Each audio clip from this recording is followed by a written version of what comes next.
চাচি, আমি তামিমকে বিয়ে করতে চাই, যদি আপনাদের আপত্তি না থাকে। আমার প্রবলেম আছে, কারণ আমি ওকে বিয়ে করব না। বাপরে বাপ, এই মেয়েকে যে বিয়ে করবে তার জীবন তো দোচকের আগুনের মতো হয়ে যাবে। একবার তোকে পাই, তারপর দেখাচ্ছি মজা। হাই। আরে আসুন আসুন, আমি তো মনে মনে আপনাকে খুঁজছিলাম। তো এখন বলুন, আমার কি এক্সাম দিতে হবে? না থাক, এখন আর কষ্ট করে এক্সাম দিতে হবে না। Listen, this is your last exam. এই এক্সামে যদি পাস করেন তাহলে 100 আমাকে এখন কি করতে হবে? আপনাকে এখান থেকে ধরে ফালাই দিতে হবে? ফালাই দিতে হবে কেন? আমি যদি এখান থেকে পড়ে যাই তাহলে তো আমি মরে যাবো, আর আমি যদি মরে যাই আপনার মতো কিউট ছেলেকে কে বিয়ে করবে? এই, তুই সবসময় এমন ন্যাকাম করছ কেন?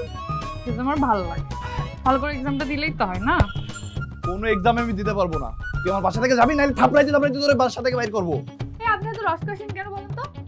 কই আমার মতো সুন্দর একটা মেয়েকে নিয়ে গালের সাথে গাল লাগিয়ে সুন্দর করে সেলফি তুলে টাঙিয়ে রাখেন, আর দিনে 10 বার করে চুমা দাও। এই, তোর তো দেখি ক্যারেক্টারও ঝামেলা আছে। তুই ভালোই ভালো আমার বাসা থেকে বের হ, নাইলে কিন্তু তোকে পাইকারি ধরে থাপড়াবো।